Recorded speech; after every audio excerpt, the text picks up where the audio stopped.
Hello everyone, Kurt Olfer here, and welcome back to another episode from Welfare Labs. Today we're going to be looking at the grapple that happens. It's the fourth play, essentially, third play after the cover of Fourth Master, but the fourth play of Fourth Master in regards to going to the leg grab where we are going into a backwards throw of the person. Now I want to also be, I've talked about this in Fourth Master in the very beginning about how we achieve that position. This is another one of those plays right here that I don't necessarily know how we get there. And we're going to talk about that again within the video, why this may be something here that is potentially, how do we get there? I don't know. I think this also shows that there's a breakup of one of someone's fortezza. Maybe someone gets scared. Their argumento fails them, and we're aware of it. Allows us to get into this position. So we're going to talk about that here within the video here.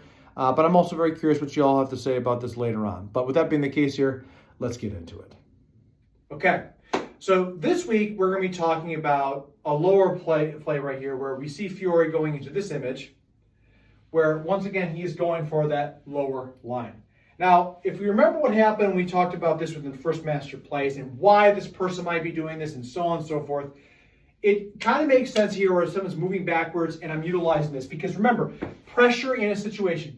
To review with that, if I'm right here and I've made this cover and I've grabbed his wrist, if I automatically try to go for the leg and he's not doing anything, this puts the dagger right in place, okay? So this might be, I come into the arm, I've covered across, I've grabbed the wrist, shot to his eye, he goes backwards, which allows me to get access right here. I can sweep and do anything else that's necessary in that case, okay? This one right here is, again, in my opinion, a continuation of that, but it comes from the fourth master. And again, this also points to, in my eyes, this points to why fourth master, because my left hand is in the position that it is, I'm essentially already getting to the point where I can push somebody upwards, which makes it actually a lot worse, okay? So for fourth master dagger here, he's coming in with this big point right here. I pop up into this place, and that's the first cover we got. He's not keeping, maybe he's steady on me right here, and there's no opening this way, there's no opening this way. Maybe I'm kicking at him. I don't want to do that because the pressure's coming in. I just gave up my ground foot. As soon as I lift up my foot, I'm in trouble right there, which actually just makes it easier for him. So I'm in a spot where we're kind of deadlocked, okay? The image shows here, and again, well, how we get here, I don't know. But my thoughts are, essentially, off of this position, I've held this arm right here, and I'm going to make sure that my left hand's coming low. So that's the big part right here, is making sure I get low position on this. Off of this, now remember, this is not somebody, this is why I say I don't necessarily know, because from this position, my hands are tied up. My hands are tied up right here, and my best guess, and he is in reserve with his other hand. So I don't think what this is someone going in and going, fourth master right back down. I think that's a good way to get crushed by this person. So how do we get there? A couple thoughts. I'm in position here. I've got up in this. What I'm going to be doing here is, again, I'm maintaining control of his arm. In this case right here, maybe he decides to go backwards and I lose his grip some. I'm going to grab down to there. And you see how right here, I can lose my grip here, and now I'm in a really bad space. So instead, I want to make sure I maintain this. As he comes back, I'm going to use my hand here as much as possible to push upwards, which is going to allow his center of gravity to go back. Remember, this is theory, people. Not, okay, he's just going to let me have it. That's not the point. The point here is options that happen as his body and everything else starts to shift in a very dangerous motion. Here, and that's why we need a little bit of space, in my opinion. So as this comes back upwards right here, I'm going to utilize this. He yanks back. I'm going to keep my hand here as much as possible. If he comes forward with this now I've got basis of ground here to control this. Of course, this is still in play here, but the big thing we're looking at here is structure. I've got this, which then from there allows the axis in to throw him to the ground, okay? I don't see this as a continuation as far as me setting up a strike. Big reason by right here is because largely in this space, I don't necessarily have him. I'm kind of dead to rights. I have my hands in a spot where both my hands are tied up. Unlike second master where I can roll off here and push it, put a hand in there very fast, I'm gripping onto this. If I let go of that, my thumbs are the only thing really keeping a crossing that's in this space. And second master, if he comes down, the first shot comes in. If he retracts again and he comes back in with this, I'll I can easily keep my hands in place here because I have a bigger net to catch the dagger, right? Or the dagger arm. In this case, however, with fourth master, comes in, I'm into this position. Ultimately, the big thing that comes down to this is, if he starts coming backwards with this right here, let this go, let go of the right hand. Think about the slingshot thing of third master we talked about. I'm not saying that if he goes all the way back like this, just go for him. That's the only thing that you can do at that point. You cannot screw around with that. But if I maintain control of his arm as he goes backwards, I follow him, by pressing in just slightly, gives access to the leg. And if he tries to come back forward with that, I have posta longa in a position, his weight here is behind. The dagger is still a danger, of course. However, I've made it so that he's stopped against a spot right here. I've met him mid-line to his strike, which stops him and gives me access inside to the body. From there, I've got access off this. I can strike his groin, but if I strike his groin and he goes down, well, that takes away the throwing position and actually makes his body go forward, which is a problem for me. So if anything, at this point, my next thing might be go for the eyes and then go for the leg. That's the only way I really see about getting into the strike point. So again, the 5 counts of the dagger. Take the dagger away, strike them, bind them, break their arm, and throw them to the ground. In this case here, we're going for the leg. It's a continuation. Shot comes in. Boom. He retracts out of this. I keep with him. As I keep with him, however, I'm going to make sure my hand comes over. I want to push his face and eyes in some form or fashion here and come right back down, which will allow me to push up and over and throw him backwards into that. So we're going to switch sides here so this can be seen again. Shot comes in. I've stopped him. From this position, he starts to pull back. My right hand stays up, and this is a huge lesson too about posta longa, and I just had that realization. If I try to keep both hands on here with this, remember the lesson of posta frontale. Longest with structure with posta longa. If I try to maintain both my arms on here and he goes back with this, I maintain structure.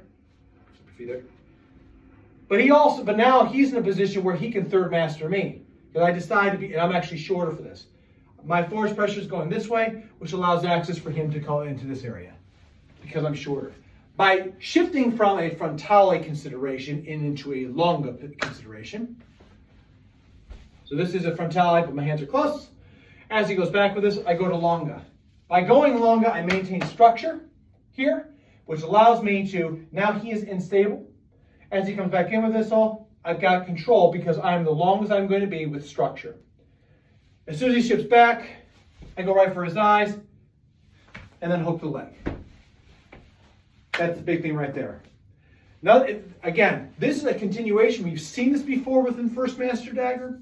The difference is my one hand's tied up.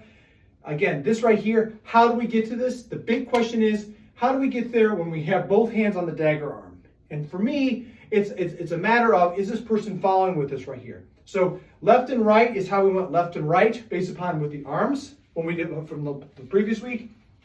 Now we're talking about the backward response, which shifts us from a frontale to a longa position. So if I'm looking at the side here, frontale to longa. I maintain structure as much as possible. I just made myself longer with this, and now I can play low by keeping myself into that kind of place.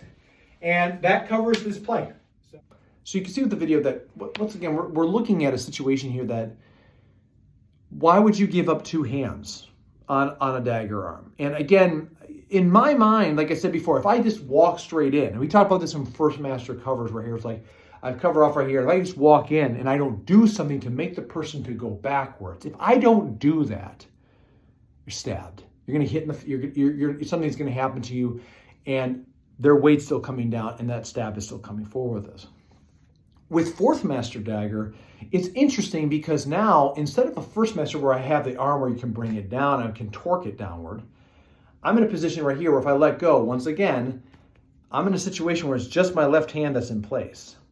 And that left hand is, I have it cupped or gripped in some form or fashion here that allows me to shoot inside to achieve that, allows me to hold on to it in some form of manipulation. When I let this off, that's one hand. And again, where they hit, whether the hand, like I said, I think there's a little bit of space. Sometimes it's right here on top. Sometimes it's a little space in between here. But ultimately, this right here, you see him working to the elbow. So it's order of operations. And if I come into this spot right here, maybe I'm going with it and I'm making that posta longa, like I talked about, shutting down the arm, strike the face, and then allows me to go with it. It's not just a strength game about how we do things right here. Effective strikes. How do we get to that? Put your fingers in their eye. Punch the throat. Remember, in the throat might make them go down. Weight shifts down this way. So it's about shifting person's weight. I want this person to be away from it. I want them trying to keep my fingers out of their face. I mean, we're just watching a screen right here, but you can imagine how much this right here is annoying on a screen. Imagine that that's your face. And imagine if someone's actually poking your eye with nails, grubby fingers, I don't know, gauntlets. There's all sorts of things out there when it comes down to what could potentially be happening with this. So understand that when we look at this, it is a continuation, in my opinion, of the lessons of effective strikes. Because anytime that we just go into this, I think that's not how this works. A person, even if you even take the person to the ground, I know there's plenty, again, and I'm not picking on BJJ people, please, not at all. Understand when I say that I've had this conversation plenty of times. Well, it just makes sense to take the person to the ground and pound them. The dagger is still in place. But yeah, but they'll go to the ground here, they'll hit this way. The dagger is still in place. So just going low doesn't mean that the person's not going to stab, but now to the back side of you, or the back of your head, or even if you go down to the ground, weight, everything else, and maybe that person stabs himself, but is that the goal? I don't think so. So please understand, that's why we're not seeing ground and pound takedowns. We're seeing, get this guy on the ground here so I can stand over the person. That kind of situation. So anyway, with that being the case here, please, love to hear your thoughts on this right here. This is a very interesting play to me because once again, we've seen how First Master plays, come right back into it. And it doesn't matter. This is a continuation of evolution of all the things that are happening. Love to hear your thoughts on there. Please, I'm very curious to see how people make this position if they are trying this out there. I think this is a very key point when it comes down to Fiore, is once again taking all the concepts together and making it about a situation where you have to create a setup here that is going to allow you the ability to get them to move. So yeah, leave a comment below here. I'd love to hear your thoughts. New to the channel, thank you so much for tuning in. Thank you so much for the support. Leave a comment below to let me know how I'm doing out there. Love to hear your thoughts on there. Again, just like with everyone else that's a subscriber, and I would love to have your subscription to this channel. I want to grow this, and that is not possible without viewers like you. With that being the case, everybody, thank you so much, as always, for tuning in. And until next time, be safe out there, train well, and fight on. I'll see you all soon.